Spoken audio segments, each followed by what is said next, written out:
Abramos então nossas Bíblias no Salmo de número 10, nós vamos continuar, irmãos, com esse estudo bíblico que nós fazemos no livro de Salmos, baseado no livro do pastor Hernandes Dias Lopes, né? Muitas dessas reflexões que eu trago aqui, na realidade, esses estudos, eu tiro daquele livro, eu estudo do livro que nós estamos fazendo e algumas aplicações que podemos fazer também de acordo com a nossa realidade. Nós vimos na quarta-feira passada que muitos entendem que o Salmo 9 e o Salmo 10 são um único capítulo, podemos dizer assim.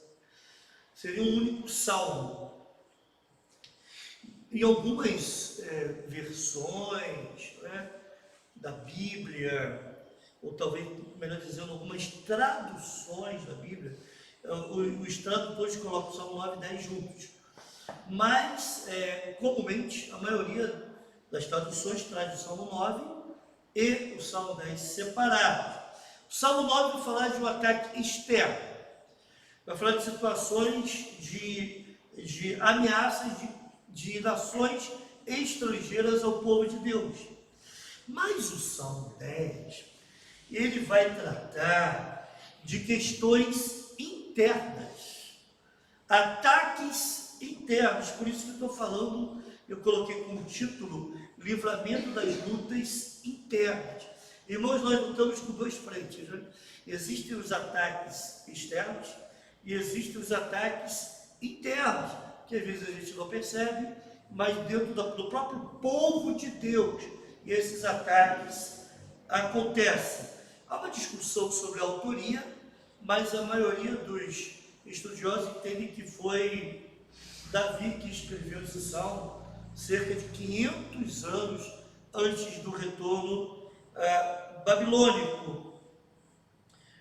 Lutero, de acordo com, eu não sei o que significa HC, eu sei que, mas é Leopold, que é um comentarista, ele disse que Lutero, ele via esse salmo, ouvia nesse salmo, essa tremenda oposição ao reino de Deus. Já Agostinho, famoso teólogo, Agostinho de Hipona, chegou a retratar, a enxergar nesse salmo tal oposição como sendo oposição do próprio anticristo, e que esse salmo traria esse tipo de situação. Também um outro comentarista chamado Kidner, já mais recente, esse comentarista, ele diz que o Salmo 9 está falando sobre o juízo vindouro. Já o Salmo 10 está falando que a iniquidade está solta, está falando da situação presente. O Salmo 9 aponta para o juízo vindouro. O Salmo 10 fala de uma situação presente, tá? Mas tem isso em mente. Salmo 9, ataques de nações estrangeiras. E o Salmo 10 é um ataque interno. É uma situação de conflito, mas dentro do próprio povo de Deus, são perversos, perversidade dentro do próprio povo de Deus. São os perversos não teóricos, Aliás, esses perversos que o Salmo 10 diz, não são ateus teóricos, são ateus práticos. Irmãos, o que nós temos de ateus dentro das nossas igrejas? É uma coisa de doido. Você crê em Deus? Creio, mas age como se ele não existisse. Então isso é um ateu prático, que nós encontramos. Então vamos lá. Em primeiro lugar, nos versículos 1 e 2, nós encontramos um clamor sincero do necessitado. Spurgeon, comentando esse salmo e citando Martinho Lutero, diz que não há salmo que descreva a mente, os modos, as obras, as palavras, os sentimentos e os destinos dos ímpios com tanta propriedade. Irmãos, eu nunca vi um texto da Bíblia que fala de forma tão clara sobre as características dos perversos, sobre a característica dos ímpios. A gente vai ver muita coisa sobre essas características nesse salmo. Então essa passagem, esse texto, que nós vamos ver agora, versículos 1 e 2, nos traz 3 lições importantes. Em primeiro lugar, no versículo 1, nós encontramos um sentimento doloroso. Senhor, por que estás tão longe? Por que te escondes em tempo de angústia? Irmãos, eu creio que pior do que o problema em si é a sensação de que Deus está longe, que Deus não está vendo. Ou conforme diz o salmista, e o próprio Jó fala sobre isso, em Jó capítulo 13, versículo 24, Jó vira para Deus e pergunta: Deus, por que tu estás se escondendo? O salmista então está erguendo aqui um lamento a Deus. Ele está se vendo encurralado pelo opressor, então ele se queixa com Deus, porque ele está tendo esse tipo de percepção. Deus está longe, Deus está escondido, Deus não está me vendo, ou Deus não está me ouvindo, vendo até tal, então não está ouvindo a minha oração. Realmente é uma situação complicada. Então a maior angústia do salmista, irmãos, não era pela opressão do inimigo, mas a maior angústia do salmista era pelo sentimento de ausência, de demora, era pelo sentimento do silêncio provocado pelo silêncio de Deus. Misericórdia! Quando Deus faz silêncio, a coisa fica difícil, né?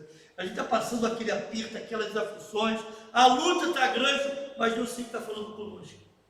Agora, quando Deus não fala, quando Deus se coloca em silêncio, né? Aí a situação fica bem pior do que a própria luta em si.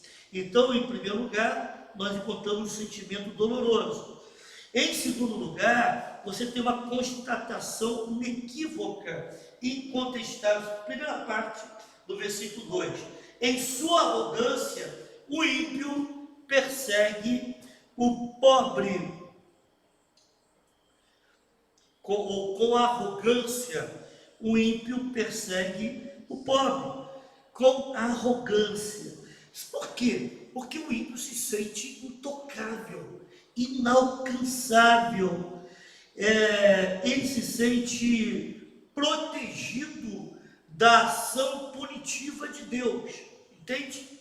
Da ação de Deus na sua vida, punindo do seu pecado. Temos 4 declarações, irmãos, que nós vamos ver esses versículos mais para frente, e esses versículos, principalmente no final do capítulo, do Salmo, melhor dizendo, a partir do versículo 11, esses versículos, eles vão contestar e vão argumentar de forma contrária a essas declarações. Porque, em primeiro lugar, nos versículos 2 a 4, o ímpio simplesmente diz: não há Deus.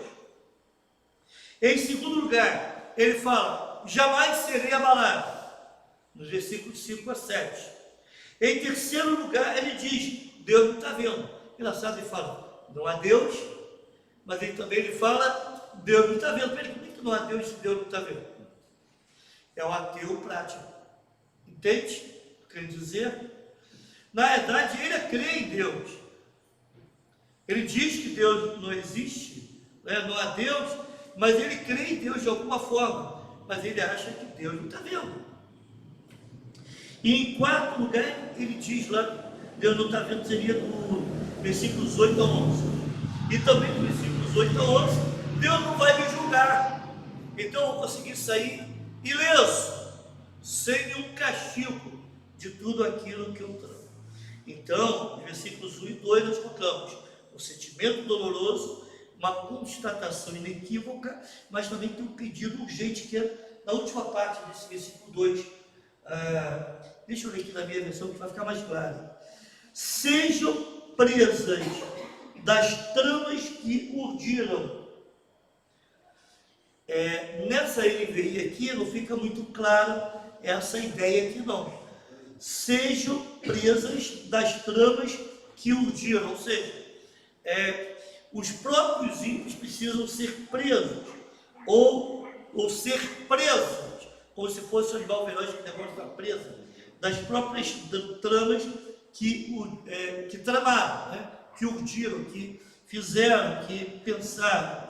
Irmãos, aqui o salmista, nessa segunda parte do versículo 2, ele está tomado por um senso de justiça. Ele roga a Deus que Deus haja para que o mal que o perverso arquitetou contra o justo caia sobre a sua própria cabeça, que ele colha o mal que semeou. Interessante isso. Nós podemos orar assim? Pastor, mas a Bíblia fala que a gente deve amar o nosso inimigo. Irmãos, a Bíblia fala que a gente deve amar o nosso inimigo fazendo o bem para ele.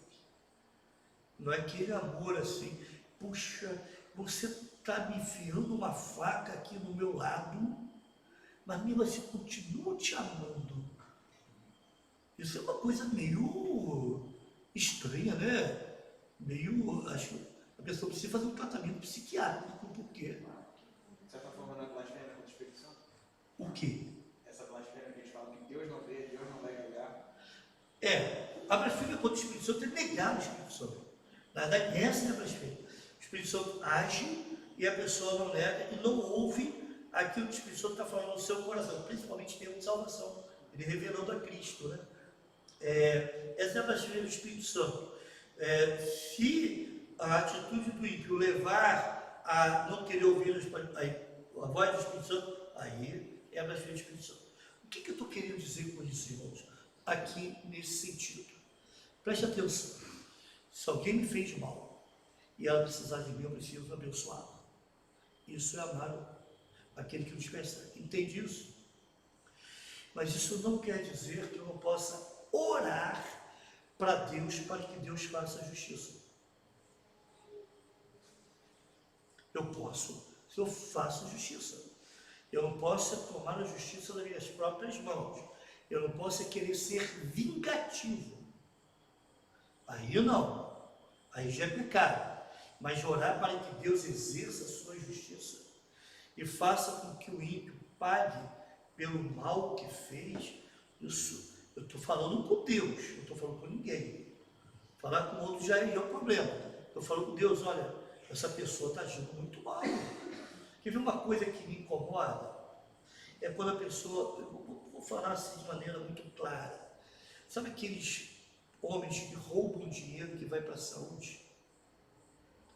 E às vezes, em alguns municípios muito pobres, que precisam do dinheiro que vem do governo, e tem crianças passando necessidade, tem idosos, tem várias pessoas dependendo daquilo para cuidar da sua saúde, e o camarada vai lá e rouba. Fala, Senhor, eu oro por ele, mas haja com justiça. Ele precisa pagar pelo que fez, para até se converter. Sim, pode, mas ele precisa pagar pelo que fez, mesmo convertido. Sim, ok.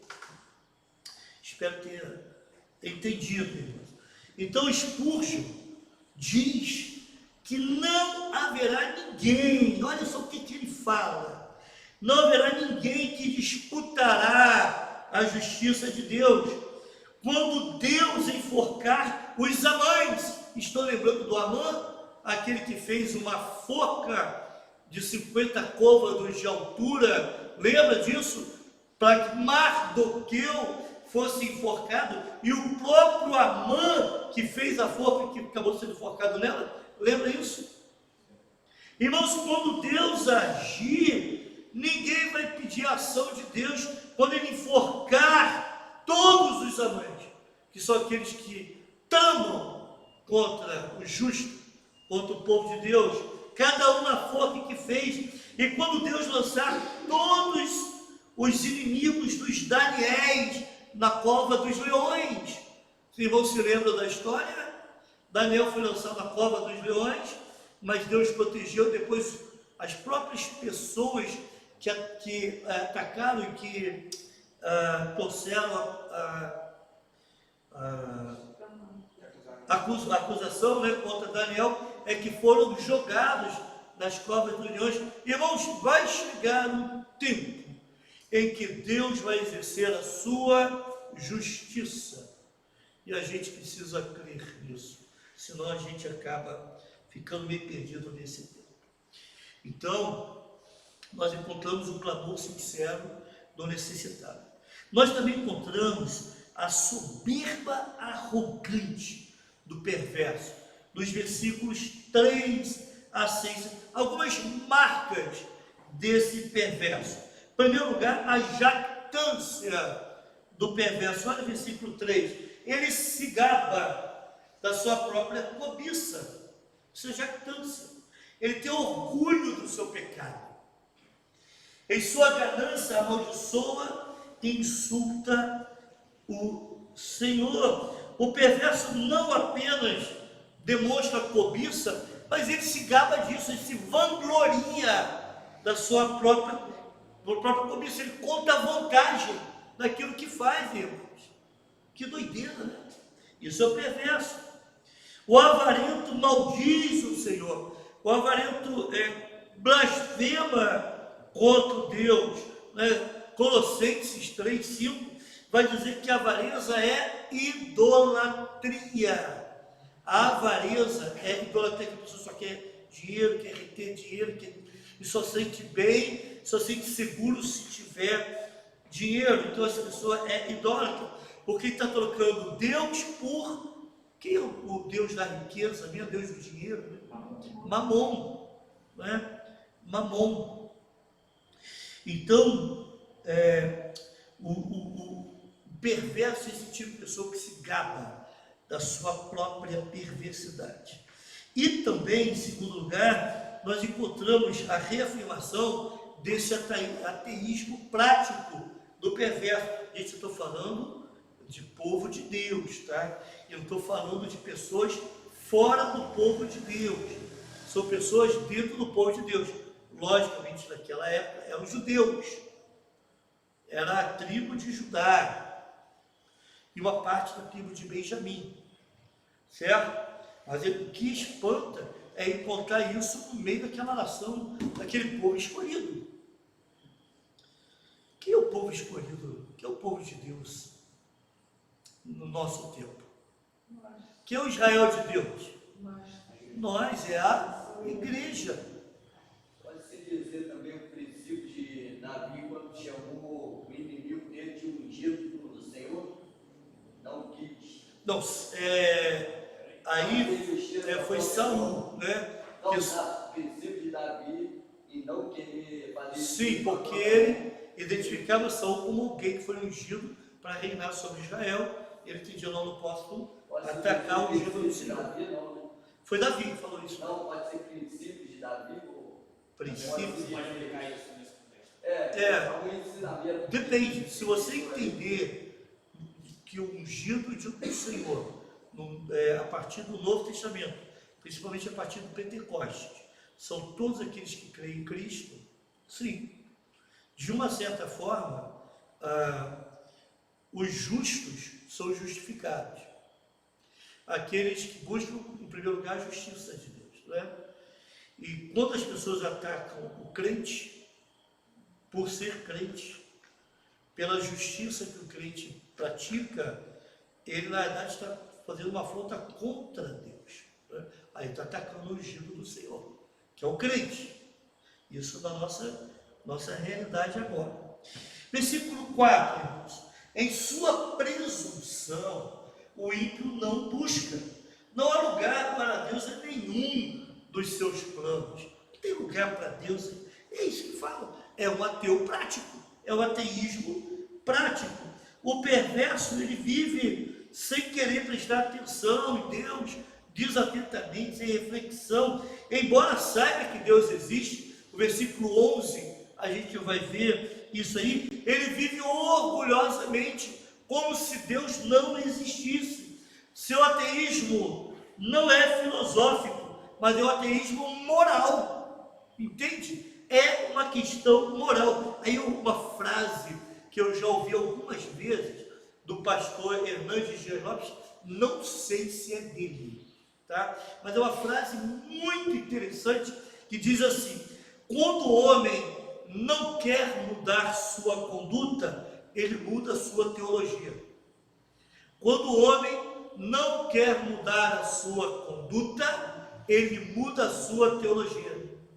Aí começa a adequar, ressignificar a teologia, redefinir, entende? Por isso que hoje em dia muitas igrejas estão aceitando coisas que faz até cabelo de careca ficar arrepiado. É uma coisa de doido. Por quê, irmãos? Eles estão adequando a teologia às suas próprias perversidades. Aí tem gente defendendo coisas absurdas, loucas. Guarde bem essa frase. Quando o homem não quer mudar sua conduta, ele muda sua teologia. Muito interessante. Mas em terceiro lugar, dentro desses aspectos, dessas características do perverso, nós encontramos a falsa prosperidade do perverso. Olha o versículo 5. Os seus caminhos prosperam sempre. Tão acima da sua compreensão estão as suas leis, que ele faz pouco caso de todos os seus adversários. Eu confesso a minha crise particular. Confesso. De vez em quando me pego tendo esse tipo de pensamento. Isso sou eu, você não. Eu fico pensando assim, mas Deus, esse camarada não quer saber de ti. Esse camarada não quer saber do reino. Esse camarada não quer saber da tua vontade. E está muito bem de vida. E a vida a gente está lá buscando a Deus, né, irmão? Está lá lutando para sobreviver, mas buscando a Deus. Aí a gente vai se pensar, por que o ímpio prospera? Afinal de contas, por que o ímpio prospera? Boa pergunta. Davi também está trazendo essa questão. Essa foi uma luta, e essa é uma luta que de vez em quando vem, até que eu me lembro do Salmo 78, quando a resposta veio quando o salmista entrou lá no templo e foi adorar a Deus, 73, isso. Foi adorar a Deus e lá ele viu o fim de todos os ímpios, ele entendeu, né, que o fim de todos os ímpios. Irmãos, a nossa realidade, o nosso tesouro, a nossa herança do qual temos direito, não é aqui. Entendem? O que nos espera são bênçãos celestiais. O que nos espera é a realidade do céu. O ímpio pode prosperar, mas ele vai passar e eu vou passar. Um vai viver a eternidade em sofrimento e eu, creio em Cristo, né? Recebi Jesus como Salvador, eu vou viver a eternidade no céu. Não é melhor assim? Muito melhor. Mas aqui nós encontramos essa característica do perverso. É um ateu prático, né? Aliás, perdão, nós encontramos essa falsa prosperidade do perverso. E o perverso, devido a essa falsa prosperidade, ele se sente todo poderoso. Mas essa própria riqueza é que vai levá-lo à destruição. Também temos no versículo 6 a falsa confiança do perverso, pensando consigo mesmo, nada me abalará. É isso que ele pensa. Desgraça alguma me atingirá, nem a mim, nem aos meus descendentes. Ninguém vai poder mexer comigo, ninguém vai me destronar. Ele está convencido de que sua riqueza, de que o seu poder serão para sempre. Coitado, um dia tudo vai passar. Mas temos uma outra ideia também nesse salmo, dos versículos 7 a 11, que é o caráter opressor do perverso. Caráter opressor do perverso. No versículo 7, nós encontramos a maledicência arrogante do perverso. Sua boca está cheia de maldições, mentiras e ameaças. Violência e maldade estão em sua língua. O que emana da boca do perverso é iniquidade. Iniquidade que afronta a Deus, iniquidade que oprime o justo. Nos versículos 8 a 10, o salmista então fala sobre a crueldade do perverso. Versículos 8 a 10. Que a gente pode ver de duas formas. Olha o versículo 8. As ações traiçoeiras do perverso. Fica à espreita, perto dos povoados, em emboscadas de matos inocentes, procurando as escondidas as suas vítimas. Procurando as escondidas, né? No versículo 8. Eles ficam em lugares ocultos, escondidos, procurando a sua vítima. Irmãos, o perverso é inspirado pelo príncipe das trevas. Ele se esconde na escuridão, fica armando tocaia para atacar o inocente, para atacar o desamparado. Mas também encontramos o ataque destruidor do perverso. Versículos 9 e 10. Fica à espreita como leão, escondido. Fica à espreita para apanhar o necessitado. Apanha o necessitado e o arrasta para a sua rede. Aqui, no versículo, final do versículo 9, foi um caçador. Versículo 10. Agachado, fica em tocaia. As suas vítimas caem em seu poder. Irmãos, o perverso então é comparado aqui com o leão, mas também é comparado com o caçador, que arma sua rede para apanhar o pobre em sua armadilha. É um ataque destruidor. Quando o leão ataca, fica lá, ele se abaixa assim naquela relva, né? E fica lá meio camuflado. Quando ataca, meu, aí quando pega, a presa é destroçada. Essa é a crueldade do perverso, o ataque destruidor. Mas também, no versículo 11, esse caráter opressor do perverso, né? Nós encontramos essa falsa expectativa do perverso. Olha o versículo 11. Pensa consigo mesmo, Deus se esqueceu, escondeu o rosto e nunca verá isto. Irmãos, o perverso sabe que Deus existe, mas ele age nessa expectativa de que Deus nunca vai se lembrar dos pecados dele. Ele vive a falsa esperança de que nunca vai ser apanhado no seu pecado. Deus não vai me castigar, ok? Ele vai fazendo como se Deus sabe que Deus existe, mas como se Deus não existisse. Entendido? Amém até aqui, irmãos? Tranquilo? Ok, porque nós temos um outro bloco, que são os versículos 12 e 13, que é o apelo veemente à urgente intervenção de Deus. Aqui o quadro muda. Olha, observe que nós montamos um quadro terrível do perverso. Mas aqui a gente vai ver a ação de Deus e vai ver que o foco agora vai mudar para o justo. Agora o foco será o justo, né? Há uma transição do perverso para o justo, para a intervenção de Deus em favor do justo. Então, lembra daquelas 4 declarações que eu fiz no início?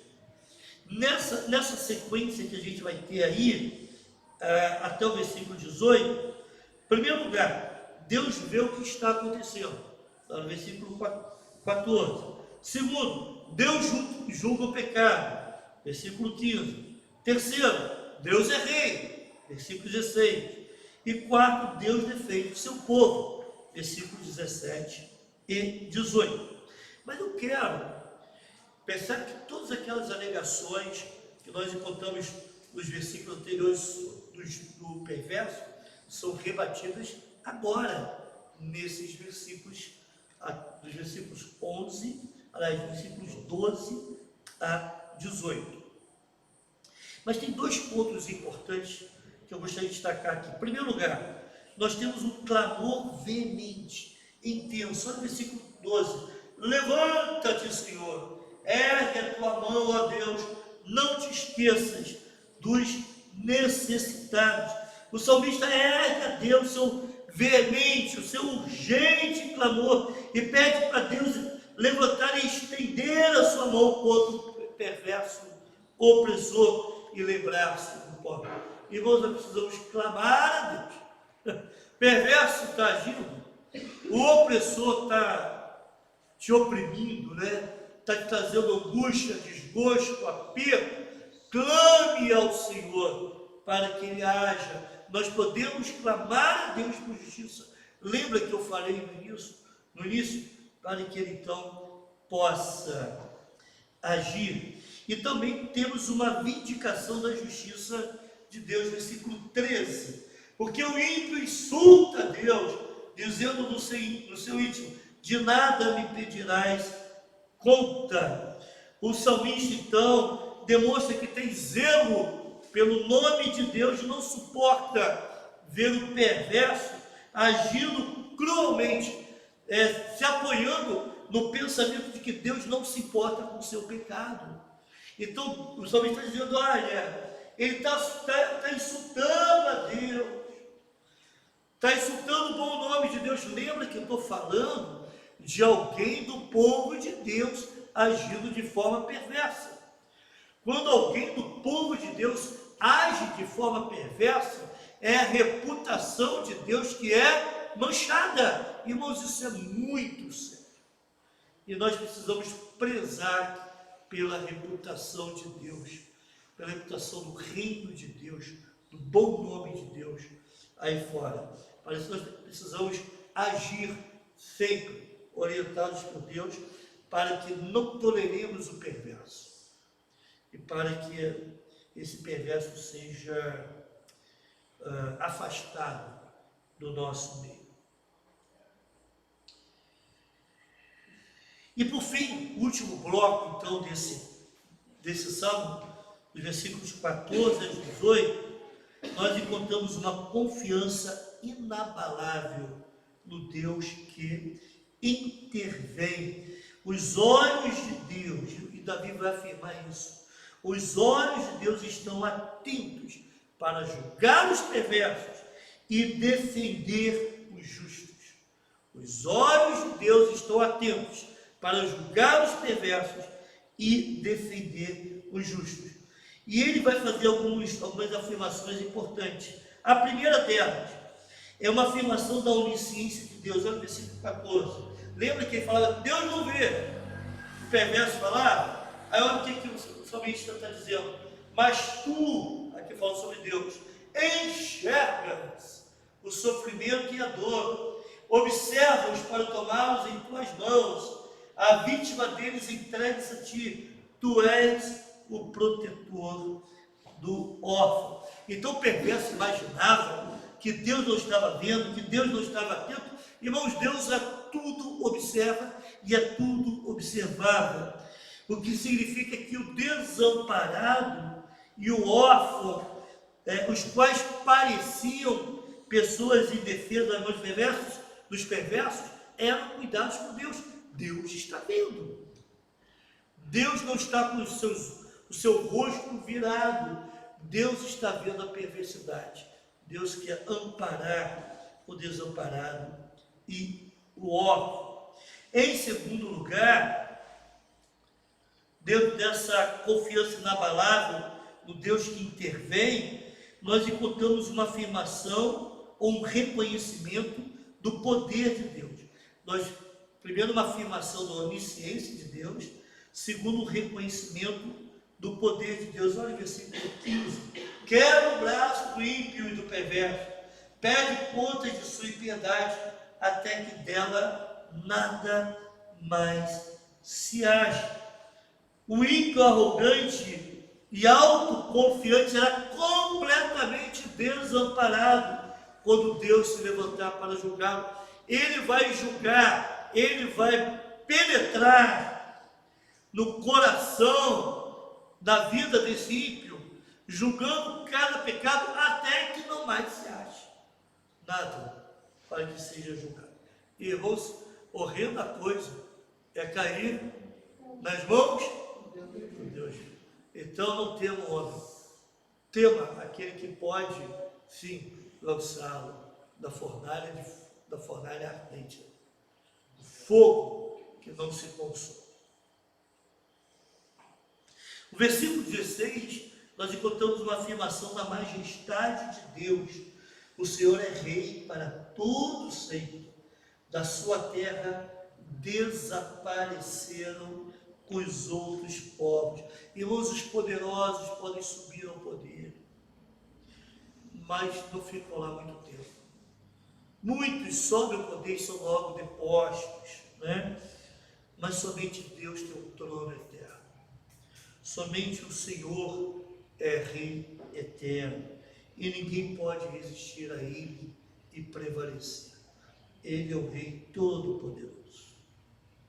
Em quarto lugar, dentro dessa confiança inabalável ao Deus que intervém, nós encontramos uma declaração do cuidado de Deus. Olha o versículo 17. Tu, Senhor, ouves a súplica dos necessitados. Tu os reanimas e atendes ao seu clamor. Declaração do cuidado de Deus. O salmista está seguro que Deus ouve as orações daqueles que são humildes, daqueles que buscam fazer a sua vontade, mesmo que as orações não sejam respondidas, né?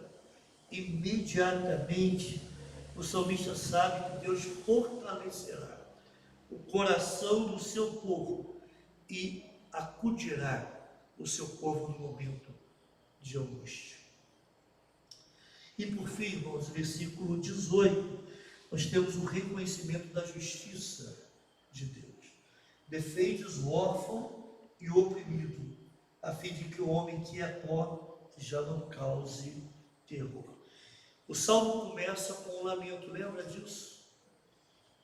Um lamento, Deus não está ouvindo, Deus está em silêncio.